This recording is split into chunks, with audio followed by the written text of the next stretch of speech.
So hello everyone, स्वागत है आप सबका एक नई वीडियो में। मेरा नाम है अभिषेक और अभी मैं हूँ गया जंक्शन पर। अभी दोपहर के लगभग 11:30 बज रहे हैं एंड 10-15 मिनट में मेरी ट्रेन है और हम लोग आज जा रहे हैं एक नए एडवेंचर पर। और adventure to town of Bihar कहीं जाने वाले गुरपा हिल्स के लिए।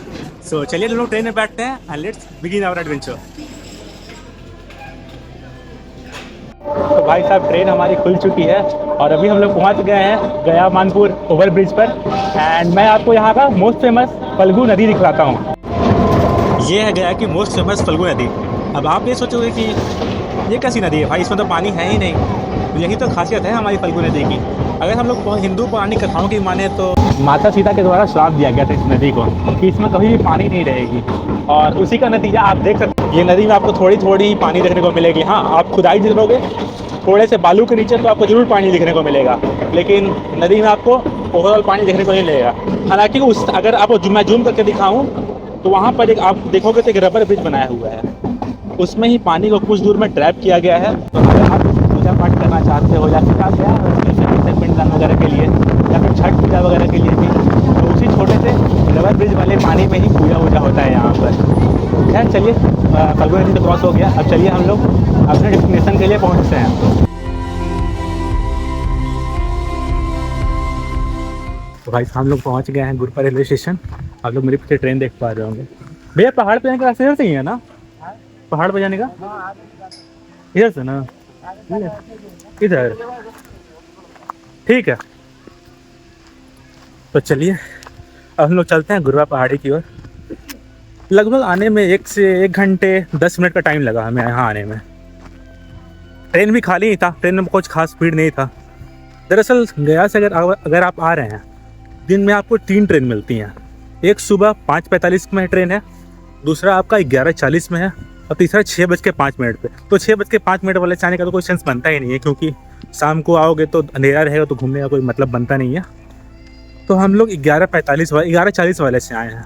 5:45 वाले से आने का सोच रहा था, लेकिन आप जानते हो आलसपन मेरे अंदर घर कर गया है, तो वो ट्रेन तो मैं ले नहीं पाया, इसलिए मैं दोपहर वाले ट्रेन से आया हूँ। चलिए, शायद मेरे सामने दिख रहा है, मैं भी जूम करके आपको दिखाता हूँ। शायद वही है गुरपा हिल्स। किधर जाने का रास्ता है छोटी पहाड़ पे? अच्छा, ऐसे किधर से जाना है? इधर किधर? उधर से जाके घर जहाँ बना हुआ उधर वहाँ से?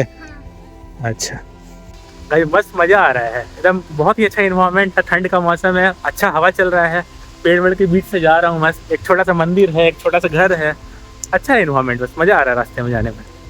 गुरपा स्टेशन से गुरपा माउंटेन के बेस तक पहुँचने के लिए हमें लगभग 1.5 से 2 किलोमीटर चलना है, और बेस पे पहुँचने के बाद हम लोग गुरपा माउंटेन की चढ़ाई करेंगे। अच्छा है, रास्ता आप देख सकते हो, सुनसान है, कोई नहीं है, और ग्रीन पूरा एकदम पेड़ वेड़ लगा हुआ है, बिल्कुल गाँव वाला फील आ रहा है। और वो रहा हमारा माउंटेन।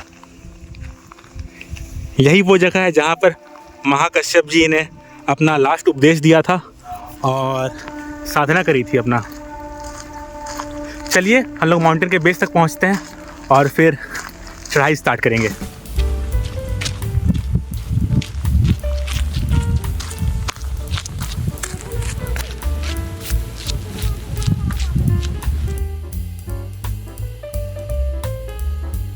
कैसा लग रहा हूँ थोड़ा सा जंगली सा। मुझे भी थोड़ा महसूस हो रहा है कि दाढ़ी वाड़ी ज़्यादा बढ़ गया, बाल वाल भी इतने बढ़ गए हैं कि लटक रहे थे चश्मे पर। खैर, मैं आपको एक बात और बताना चाहता हूँ कि मैं तो ट्रेन से आया, आप चाहो तो bike, personal vehicle, tempo traveller, car, किसी चीज़ से भी आ सकते हो, ग्रुप बना के भी आ सकते हो। आप सिंपली अपना व्हीकल नीचे में पार्क कर दोगे यहाँ पर और ऊपर अपना में चढ़ाई स्टार्ट कर सकते हो। अगर आप गया से आ रहे हो तो गया के रास्ता मैं आपको बता देता हूँ। बाईपास से आप सीताकुंड वाले रास्ते को पकड़ लो और सीधे 20-25 किलोमीटर उसी रास्ते पर चलो, फिर आप राइट साइड में एक टर्न लोगे तो वो टर्न आपको पहुँचा देगा इस जगह पर। तो अभी हम लोग पहाड़ी के बेस पर पहुँच चुके हैं और यहाँ से हमें सीढ़ियों के रास्ते ऊपर चढ़ाई करना है। लोगों से पूछा तो उन्होंने कहा कि 1700-1800 सीढ़ियाँ हैं यहाँ पर। एक चैलेंज ही होने वाला है मेरे जैसे ओवरवेट लोगों के लिए। चलिए स्टार्ट करते हैं अपना चढ़ाई। भाई साहब, खड़ी चढ़ाई है, मुझे तो स्टार्ट करने से पहले ही डर लग रहा है। तो गाइस, अभी लगभग 2-2.5 सीढ़ी मैंने चढ़ा है एंड गर्मी लगने लगा था, जैकेट खोल दिया, पसीने पसीने हो गया हूँ और चश्मे को भी मैंने खोल दिया। चश्मे से थोड़ा सीढ़ी का डेप्थ में थोड़ा पता नहीं चल रहा था, इसलिए दोनों से उतार के बैग में मैंने रख लिया। चलिए अभी और चढ़ाई करते हैं।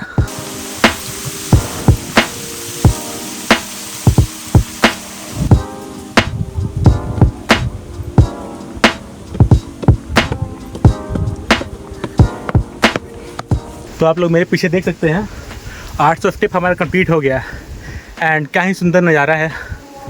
ऐसे देख सकते हो केव्स टाइप भी स्ट्रक्चर्स बने हुए हैं रॉक से एंड अभी हमें इससे डबल से भी ज़्यादा क्लाइंब करना है। चलिए ऑप्शन भी क्या है, ट्राई करते हैं।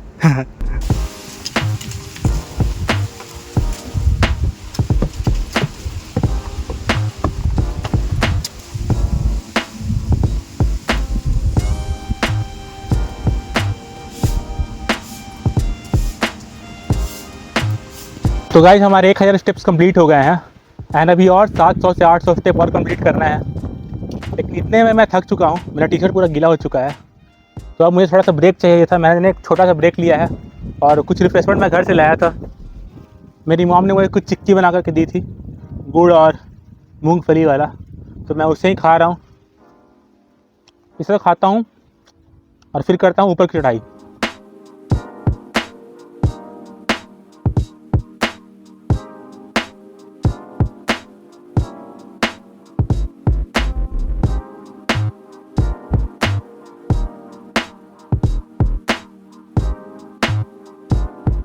सो गाइस हमारे लगभग 1450 स्टेप्स कंप्लीट हो गए हैं एंड यहाँ मुझे एक गुफा सा रास्ता देखने को मिलता है। पता नहीं कैमरे में कितना दिख रहा होगा। हाँ, सिर्फ सीढ़ियाँ दिख रही हैं, ढेर सारी एकदम पतली संकरी सी सीढ़ियाँ हैं। इसमें मेरे जैसा आदमी पता नहीं जा पाएगा या नहीं जा पाएगा। मेरे जैसा हेल्दी आदमी क्लॉस्ट्रोफोबिक हो तो बिल्कुल नहीं जा सकता है। खैर चलिए हम लोग भी ट्राई करते हैं, चल करके देखते हैं कितनी आसानी से हम लोग जा पाते हैं। जाने का तो मैं चला ही जाऊंगा एनीवेज। देखिए कितना संकरा रास्ता होते जा रहा है। जैसे जैसे सीढ़ी चढ़ते जाते हैं ना, वैसे वैसे और भी संकरा रास्ता होते जा रहा है। मैं कल पढ़ रहा था तो दिखा कि महाकश्यप जी यहाँ पर जब तपस्या के लिए आए तो उन्होंने एक छड़ी से इन दोनों पत्थरों में रास्ता बना दिया था। अब इसकी सत्यता मैं पुख्ता नहीं कर रहा हूँ, लेकिन दिखने में ये काफ़ी अमेजिंग है। इस संकरे रास्ते से जैसे ही हम लोग ऊपर आएंगे, यहाँ पर एक और अंधेरा रास्ता दिखेगा। इस सीढ़ी से हमें ऊपर जाना है। एडवेंचर है, मज़ा आएगा, लेकिन अगर आप क्लॉस्ट्रोफोबिक हैं तो पिछले वाले रास्ते में आपको थोड़ा सा डर जरूर लगेगा। चलिए यहाँ से तो क्लोज लग रहा है रास्ता। बंद है क्या यहाँ से? अच्छा इधर है लगता है रास्ता, इधर है। नेपाल का याद आ रहा है। नेपाल में जो हम लोगों ने केव हंटिंग की थी ना उसी का याद आ रहा है। हालांकि वो काफ़ी ज़्यादा चैलेंजिंग था इससे, ये तो उतना दिक्कतदायी नहीं है।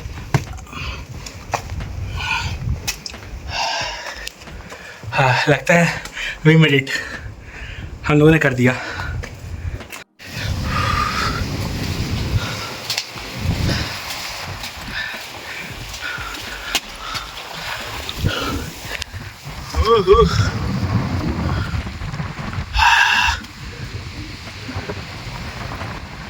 Finally, we are on the Gurpa Hill, guys.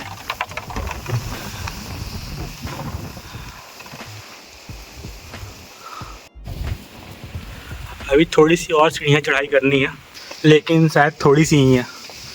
चलिए चढ़ाई करते हैं।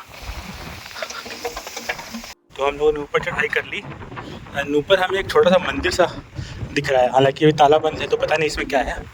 और ऊपर एक शिलालेख लगा हुआ है, लिखा हुआ है उस पर the memorial historical sign of with the installation of statue of Mahakashyap. Mahakashyap कौन थे ये सब तो मैं आपके साथ शेयर करूँगा ही, लेकिन पहले चलिए थोड़ा सा और चढ़ाइए, चढ़ कर देखते हैं कि है क्या ऊपर। वाह क्या मस्त चढ़ाई है, दोनों पत्थरों के बीच से झुककर हमें निकलना है। ट्रू एडवेंचर है।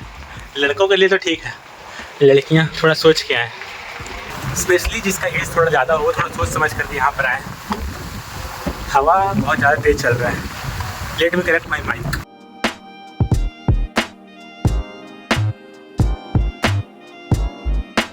फाइनली हम लोग ऑफिशियल टॉप पे पहुँच चुके हैं गुरपा हिल्स के। चलते हैं, हमें सबसे पहले कुछ मंदिर देखने को मिलते हैं, हिंदू मंदिर। चलिए मैं आप लोगों को दिखाता हूँ। यहाँ पर एक शिव जी का मंदिर है, यहाँ पर पद चिन्ह देखने को मिलता है। हिंदू धर्म के अनुसार यहाँ पर माना जाता है कि विष्णु भगवान का पद चिन्ह है, और अन्य देवी देवताओं की भी तस्वीरें यहाँ पर लगी हुई हैं, आप देख सकते हो। और जैसा कि यहाँ पे लिखा हुआ है गुरपासनी माता, और इसके बगल में भी एक मंदिर है, आप देख सकते हो।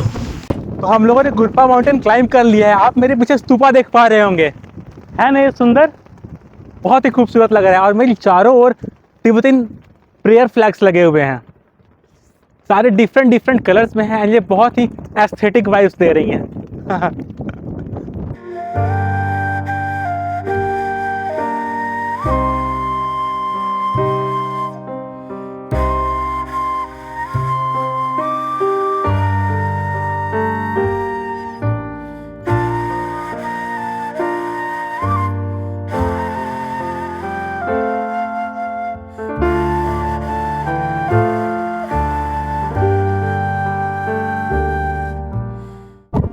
ये देखिए गुरपा माउंटेन के टॉप से नज़ारा है ना खूबसूरत।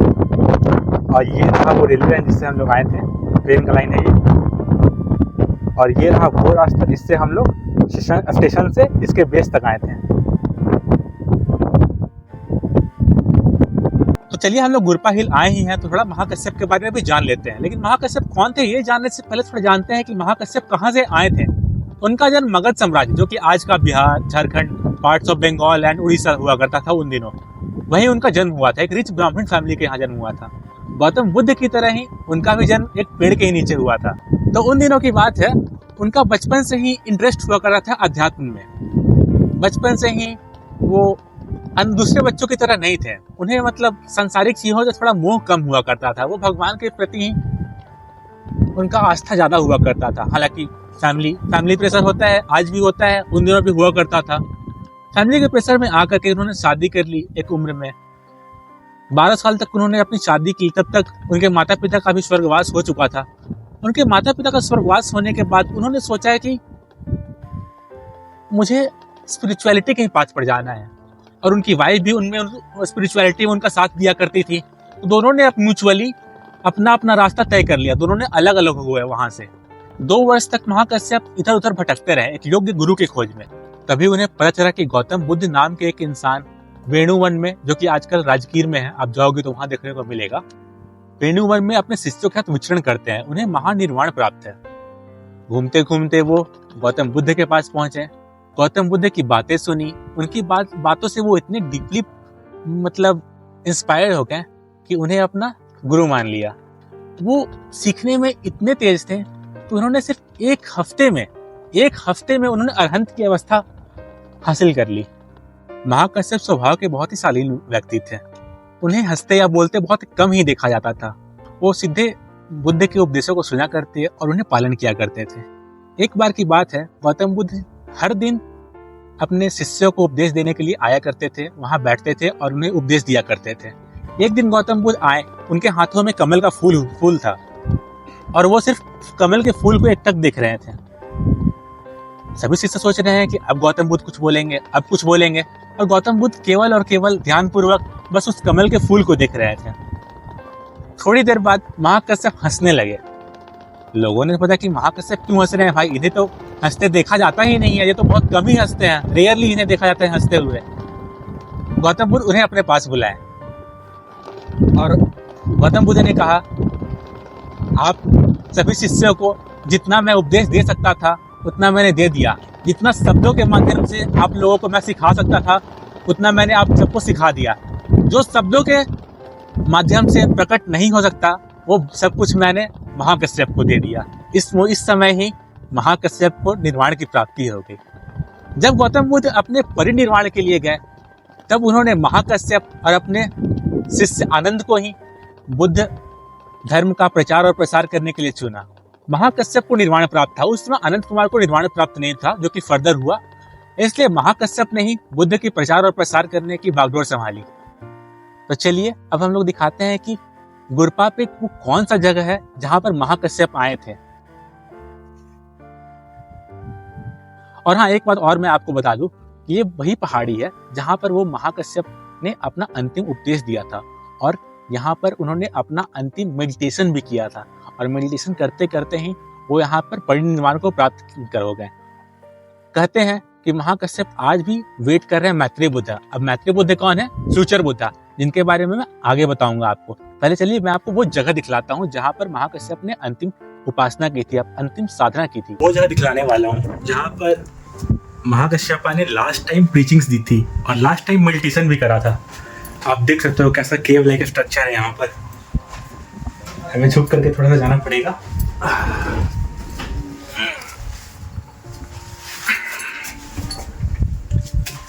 छुप करके यहाँ थोड़ा चलना पड़ेगा।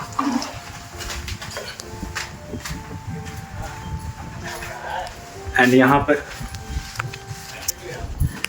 पर एक स्तूपा लाइक स्ट्रक्चर बना हुआ है जहाँ पर महाकश्यप का स्टैचू दिखाया गया है। अभी शायद फोकस नहीं हो पा रहा होगा। अंदर में महाकश्यप का स्टैचू बनाया हुआ है। नीचे में क्या लिखा हुआ है? वंदामी महाकश्यप महते गुरपा गिरी में रहने वाले, गुरपा पहाड़ पर रहने वाले महाकश्यप को वंदन है।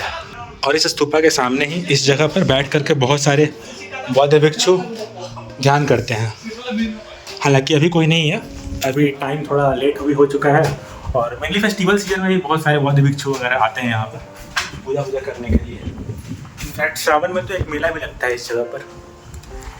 एनीवेज चलिए अब हम लोग यहाँ पर थोड़ा देर बैठते हैं।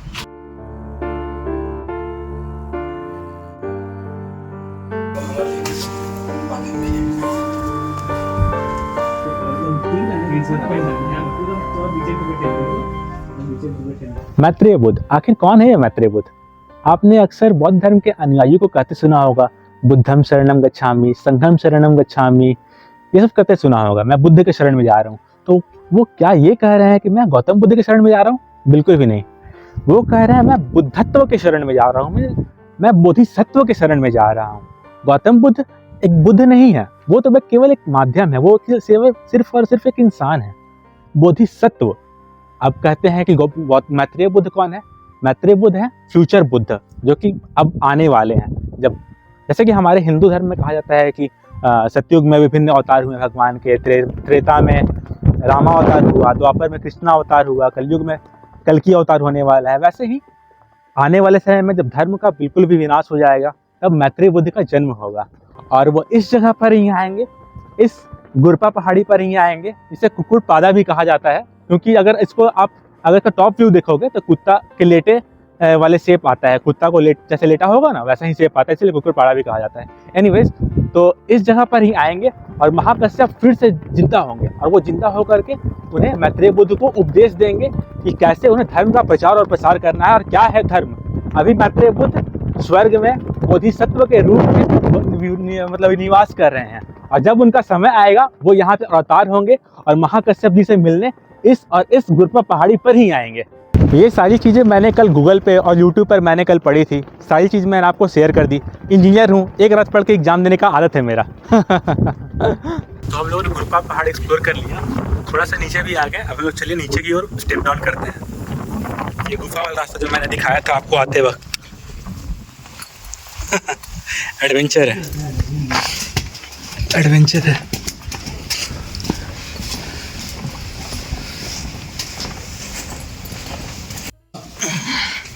झुक झुक के थोड़ा चलना पड़ेगा, अंधेरा है। वो पहाड़ तो पत्थर लटका हुआ है ना? पत्थर लटका हुआ है, देखने वाला चीज है। बस दोनों पहाड़ दोनों तरफ से बस दबा हुआ है।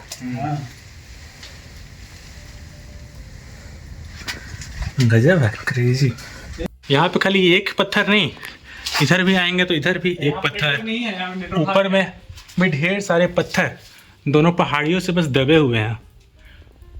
और इसका कोई सपोर्ट नहीं है, बस दोनों पहाड़ से दब करके हैंगिंग पत्थर हैं ये सारी। क्रेजी। तो हम लोग फिर से उस पॉइंट पे पहुंच गए हैं। दोनों साइड से वॉल है और बीच में हम लोग संकरे रास्ते से उतर रहे हैं नीचे की ओर। ज़्यादा आप चौड़े हो तो थोड़ी मुश्किल तो होने वाली है। हालांकि मैं भी कम ओवरवेट नहीं हूँ, लेकिन मैं निकल जा रहा हूँ थोड़ा बहुत। यहाँ पे पत्थरों को देखिए कितनी, मतलब कोने पे एकदम बिल्कुल रखा हुआ है। सिमिलरली यहाँ पर भी देखिए सिर्फ सटा हुआ है और भी बहुत ही पतले मार्जिन से सटा हुआ है और पूरे वेट को बैलेंस कर रहा है। मतलब खतरनाक है ये। अच्छा, अपने डिसेंडिंग ट्रेल में मैं एक चीज़ नोटिस कर रहा हूँ, ये रास्ते जो हैं आप ऊपर से नीचे तक देखो पूरी साफ़ सफाई है। हाँ, साइड में आपको गंदगी ज़रूर मिलेगी, पर रास्ते में मैंने कई लोगों को देखा, बूढ़े लोग थे, उस सीढ़ियों से पूरे कचड़े को साइड कर दे रहे थे। अब ये तो अपनी भी ड्यूटी बनती है यार कि मतलब कि अपने कचड़े को हम इधर उधर ना फेंकें, ले आ रहे हैं तो सही जगह पर डिस्पोज करें, और नहीं डिस्पोज कर सकते हैं, डस्टबिन में नहीं डाल सकते हैं तो कम से कम अपने साथ ले जाएँ, अपनी ड्यूटी ही बनती है। लेकिन हाँ, रास्ते में ट्रेल में आपको सीढ़ियों पर बिल्कुल भी गंदगी नहीं देखने को मिलेगी। कुछ बूढ़े लोग थे, सफाई कर रहे थे। अब पता नहीं उनको कुछ पेमेंट मिलता है नहीं मिलता है, वो मैं नहीं जानता हूँ, लेकिन एक बात है, अभी फुल्ली कॉमर्शियल नहीं है, ये भी एक बहुत इंपॉर्टेंट पॉइंट है, लेकिन क्लीनलीनेस टॉप नॉच है। अच्छा, एक स्ट्रेंज चीज़ हमने देखा यहाँ पर कि एक पेड़ है और उसका वहाँ पर जड़ आया हुआ है और उस जड़ से बूंद बूंद पानी गिर रहा है, और यहाँ पर आप देख सकते हो पूरा गीला भी है और इस बॉटल में इतना पानी भी भर गया है। तो ये यूनिक चीज़ हमें यहाँ देखने को मिला।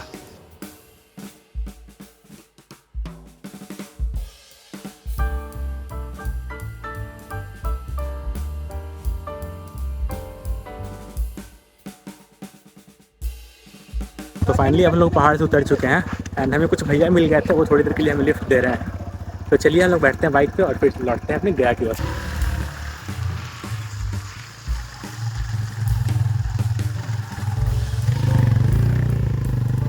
तो गुरपा पहाड़ी एक्सप्लोर करने के बाद अब लोग नीचे आ गए हैं। मेरे पीछे रेलवे स्टेशन है, गुरपा का स्टेशन, और ऊपर गुरपा पहाड़ी एक्सप्लोर करते करते मुझे रास्ते में दो भैया मिले थे। इनका नाम पिंटू है और आपका नाम भैया? शशि। ये दोनों बेला के रहने वाले थे, ये लोग भी आ रहे, तो मुझे स्टेशन तक इन लोगों ने ड्रॉप कर दिया। तो इन लोगों के साथ ही मैंने एक्सप्लोर किया और मज़ा भी खूब आया, बात भी हुई। तो मिलकर अच्छा लगा भैया आप लोगों से, and thanks a lot for the help. तो जिसके साथ ही मैं करता हूँ इस वीडियो को यहीं पर एंड। उम्मीद करता हूँ आपको मेरा वीडियो पसंद आया होगा। अगर अच्छा लगा तो like, comment and subscribe to my YouTube channel. मिलते हैं आपसे नए वीडियो में किसी नए एडवेंचर पर, तब तक के लिए नमो बुद्धाय।